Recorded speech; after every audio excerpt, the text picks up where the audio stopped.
to an algorithm, what I'm doing on this channel doesn't quite make sense. One week I'm posting a detailed tutorial on how to mix shadows, and the next I'm sort of looking at memes and how they're relevant to our culture. But the thing is, to a regular person and to someone who hopefully by the end of this video understands what I'm doing, this all makes perfect sense. A big thing to know about me and my presence online specifically is that I am very passionate that the world needs more artists for a multitude of reasons. I could be their entirely own separate video, but in part because I think that a lot of people who the way they learn is through YouTube and certainly art. You know, one of my favorite sayings around artists who learn online through social media or through books or workshops is that they're community taught. I've always thought this was such a better alternative to self-taught, but a lot of anxiety that people have is that they're not going to be legitimate or they're not a real artist.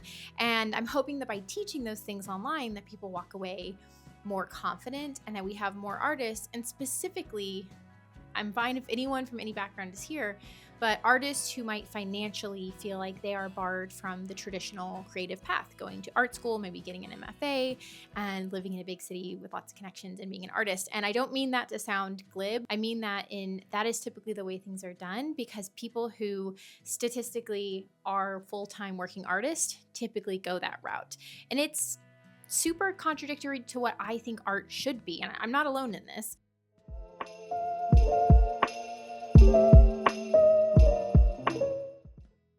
The beautiful thing about art is that it's something that we start doing as young children. In fact, anytime I teach an in-person workshop, I always use the same exact quote. And it is, there is a painting professor, an older man, he's doodling alongside a 5-year-old, and she's drawing and making an illustration, and she asks him, like, what do you do for work? And he looks at her and says, oh, I teach grown-ups how to paint and draw. And then she looks and says, oh, people forget. I love starting with that because I want to remind people that painting, drawing, whether or not you make something good, bad, who cares, belongs to you. You never have to earn it back. And especially in a world that tends to be very hierarchical and not always in a way that makes sense, I think it's really empowering to learn those skills.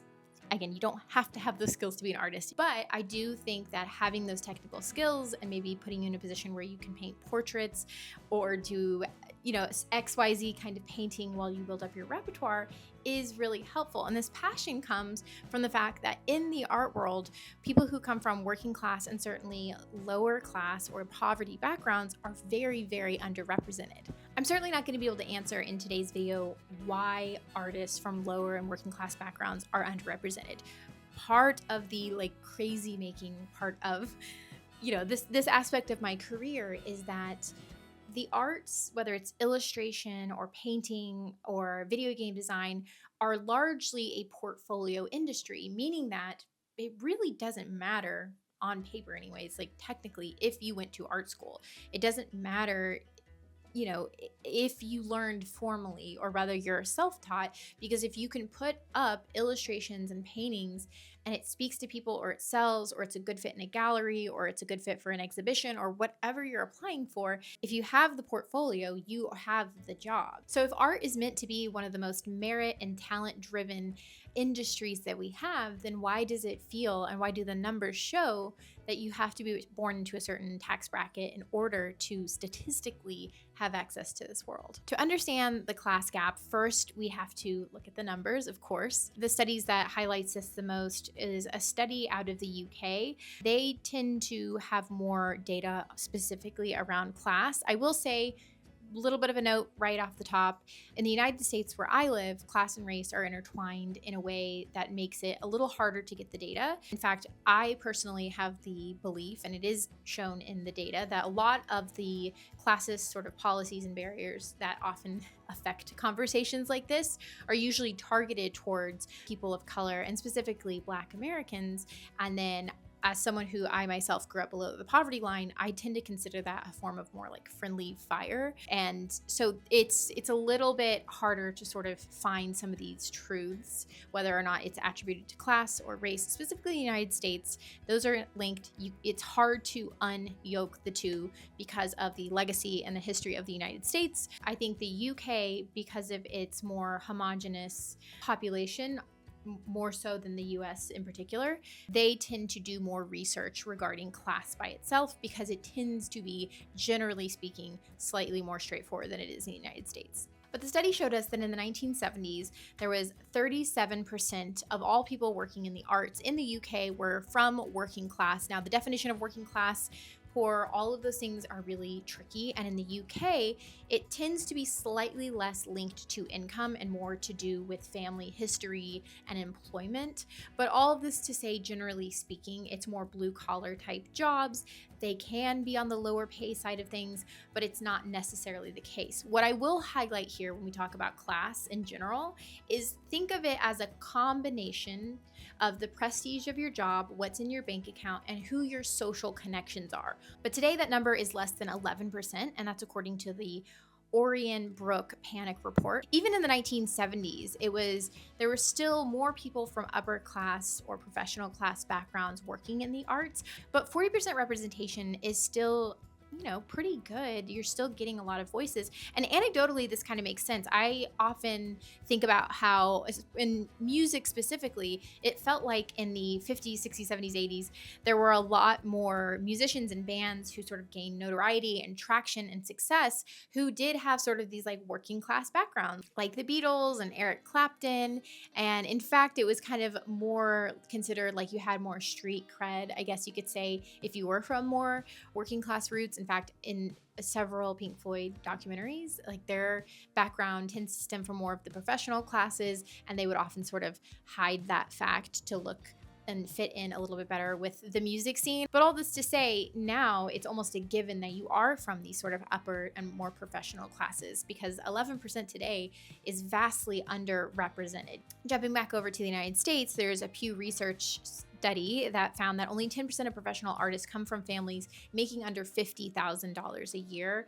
And for every $10,000, you're like, I think 10% more likely to be in the arts. So that by the time you get up to $100,000 a year from your family of origin, you have a much better chance of being in the art. But once you hit that $1 million or more threshold, you are much more likely to be able to work in the arts. And a lot of the articles that we're pulling from this bit of research, because the stats on that alone are pretty shocking, but they deduce that a lot of the case is that your family has to be able to support you while you live in a big, tends to be coastal city, but certainly this could apply to like a Dallas or Kansas City. On a smaller scale, you have to have family being willing to sort of support you, because a very sort of understood thing in the art world is that you sort of work for free for a few years, and then eventually you can transition over, if not multiple decades, certainly multiple years, before you finally find a gallery and a niche where you can sustain yourself professionally into your adult life. To break that down just a little bit further, typically about 35 to 40% of the United States population self-identifies as working class. Again, class is not just what's in your bank account, it's your social group and connections, your bank account, as well as your prestige around your career. But people who self-identify as working class are only represented in about 10% of the arts, which is pretty sad. Why is this the case? And certainly I won't be able to answer this all in one YouTube video, because this is kind of a lifelong quest for me. But what I will say is, if I could attack one sort of myth in a way to hopefully quickly and like almost instantly enact a bit of change in that direction, one of the reasons right out of the bag is that MFAs and even your undergrad art degree is often prohibitively expensive. An MFA costs upwards of $100,000. There's usually very little financial aid in these particular degrees, because it's one of those degrees but the actual piece of paper from an MFA with a fine arts degree is near worthless. Now, I'm not saying that our degree is near worthless. I think, again, if people didn't have to go into crippling debt for it, there is a lot you gain from this. And clearly, given that most of the people who are working in the arts nowadays have some sort of an advanced degree like an MFA, like clearly it is helpful. But what I have seen from living in the arts and sort of toying with applying every single year for an MFA, ironically with the money that I earned from selling paintings, that does give you access to, again, if we can gesture back to what are the elements of class, that social network that often is the catalyst to driving someone's career. It's not just your portfolio. And certainly, I want to believe in the meritocracy as much as the next guy. And there are aspects of the meritocracy that are true. In the case of Nepo babies, for example, I don't think unsuccessful, untalented Nepo babies are making it to SNL. I think you do have to be talented, but I think any slice of the population who had their basic needs cared for in childhood, who were relatively regulated, and then had access to the arts by way of their parents' profession or even just proximity to a big city would have a good chance of developing some real talent. Because I think most of the population has the aptitude for a certain amount of talent if given the exposure to music and art and acting that a lot of kids with sort of more enriched childhoods often get. The other aspect of this is unpaid internships. A lot of people who are working in the arts tend to have what I like to call sort of on-ramp professions. So whether that is working in sort of a gallery or a curatorial sort of role, almost all the time, not all the time, but almost all the time, these typically start out with either completely unpaid internships or very, very low paid. So low that if you're going to be doing this kind of a job in New York City, you almost certainly have to have a partner or a parent who can financially help you out in some capacity. And of course, it's not to say that this isn't possible. One of my really good friends is an arts professional in New York, and she, like me, grew up very low income, parents who sort of struggled, and put herself through college and worked part-time jobs at like fast food restaurants all the while to get by. And she is like killing it in the art world. Now, granted, she has like 4 or 5 or 6 jobs at any given moment and is like absolutely hustling. So I know it is possible. I'm just saying that statistically incredibly rare. And if you are working your way into the arts in this capacity, like you are statistically a bit of an outlier. The next thing I'll point out is the whole concept behind it being a portfolio career is a little bit flawed. And here's the thing, at the end of the day, I do still think that one of the best ways to get your work seen is to still put the emphasis on making good work. I promise, like at the end, I have a message of hope. I'm not trying to make you feel like it isn't possible. I definitely put my head down and worked really hard at my craft because I wasn't getting traction. And through social media, I was able to make the career I have now. So it's not that it's impossible. But again, generally speaking, unlike medicine or law, there's no clear path or professional sort of couple of different paths you can do in order to make it into the profession. Instead, it's really about the connections you have, which are often made through your friends and family and alumni.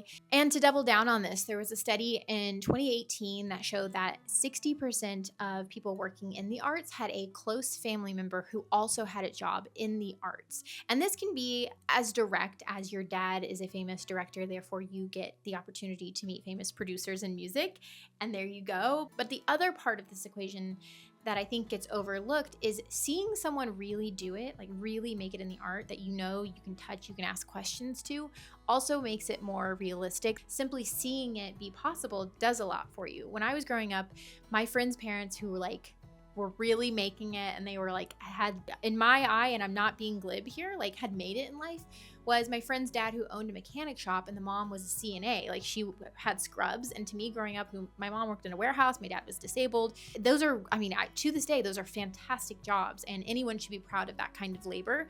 But I just didn't know anyone who was doing anything to that caliber in my immediate vicinity. Being an artist, like really delusion has been my way to get through all of this. And finally, the last thing I'll say there is when you have more money, you also have the time and energy to take risks. And we know that creativity is often about risks. And I don't mean something scary like gambling your life's money away, but I mean taking 6 months, 8 months, a year to make a body of work that is really true to who you are, but you don't know if there's an audience for it. You don't know if you can sell it. That in and of itself is an enormous risk that if you are living paycheck to paycheck, you don't know if you can make.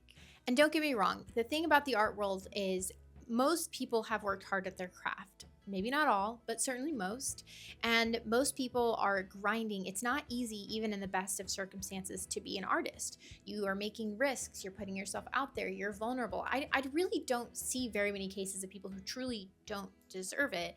I think it's more of an issue of you're almost entirely blocked out if you don't have access to these nicer programs and these social networks, and sometimes even just a big enough city to live in. Okay, I know this all sounds really bleak. I promise I'm not trying to dissuade anyone. I grew up a statistic, right? My parents struggled with addiction and poverty, and I come from a long line of people who are low, working class, various levels of lower income. The stats of me even going to college and graduating and getting just like I hesitate to use the word normal job, but like a standard, solid, like a marketing job, which is I respect the hell out of marketing. I'm pointing it out as like, even me getting to that point where I can meet all my needs, have health insurance, and pay my bills was already going to be a statistically difficult move to make, let alone making it into the arts. There's actually, in the research for this video, not really a lot of good data for people who specifically grew up below the poverty line making into the arts. And unfortunately, there's no data to back this up, but my hunch is that it is, statistically speaking anyways,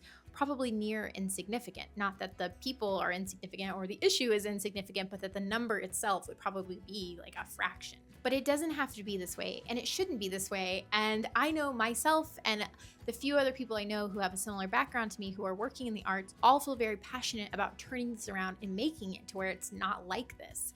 The good thing, and the North Star that I've always used in my art career, is that often the thing that makes you feel like you're on the outside of the art world, and insert anything here. For me, a lot of times it's the intersection of gender and class, and being from a regionally slightly more depressed part of the country, a flyover state, the Ozarks to be specific. But those things initially scared me about being in the art world. Would I be accepted? Would anyone want to buy from someone with that perspective?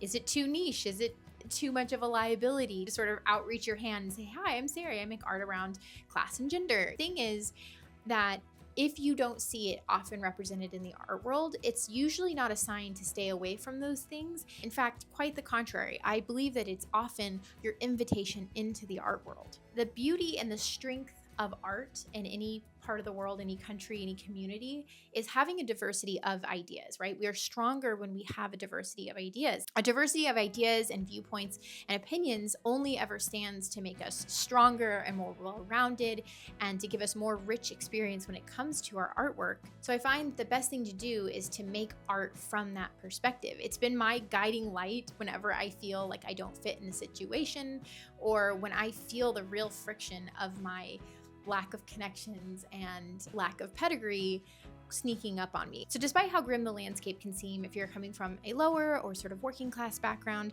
I want you to know that I also believe wholeheartedly that there's never been a better time to be sort of that self-taught or community-taught artist. There are so many great resources on YouTube, and not just my channel, but there are plenty of great videos and techniques that you learn in your, certainly for me in my undergrad. A lot of undergrad was learning the technical stuff, the representational stuff, having it in your back pocket. It doesn't mean you have to paint perfectly realistic, but having that understanding of light, composition, form, etc. that you learn from that practice, and then learning how to discuss what you're making through artist statements. And again, there's lots of great resources online to teach you how to do that. I'll also say, as someone who has juried and curated exhibits, whether it's online databases or I've curated for a magazine before, I never look to see if the person has an MFA or an undergrad degree in art or no degree in art. It's always led with the portfolio. So I think a lot of the reason why maybe there aren't more people, and I would say maybe more part-time kind of artists, because again, the financial barriers are absolutely there, but why there aren't more people who sort of are working maybe full-time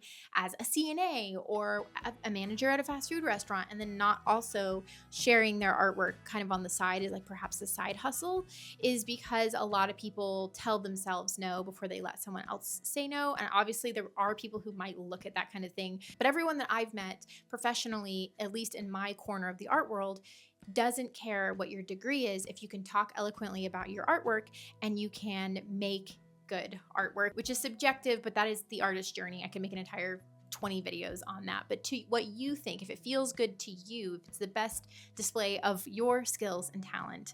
I would also say to look into grants. I know that as I'm filming this, we are under administration that devalues artwork. In fact, I will link an article by Glass Tire, which is a Texas-based fine art paper that makes really great articles talking about the current political state and the rise of far-right politics and how it is eroding our arts, unfortunately. But there are still private donors and lots of great people who really do want to invest in the arts. And while there aren't very many that really cite specifically just class as the struggle, usually it's intersectional. You can still look for those and maybe find different avenues. I would also recommend social media. That has always been the lens I've looked at it. Is I don't have the networks, I don't have the credentials, and so the way I've sort of made up for that, of course there's lots of luck and privilege in my own story, I'm certain of it, but the way I've always understood it is what I lack in those more formal legs up, I would make up for it by being my own patron. So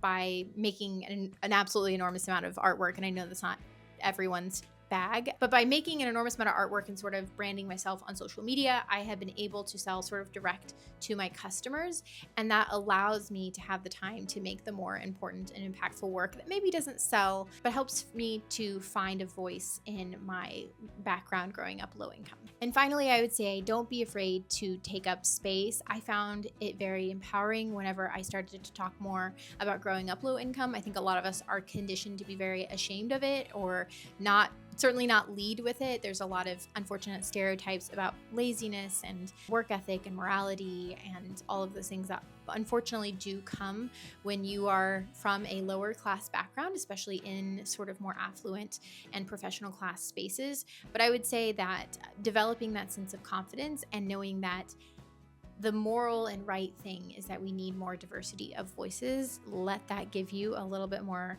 of a straight stance and more of a confident posture in all of the rooms that you enter. And just know that I'm cheering for you for what it's worth. I think we are a better world with more art in it. And I think especially if that art is a diversity of lived experiences and identities and genders and all of the great things that make humans wonderful.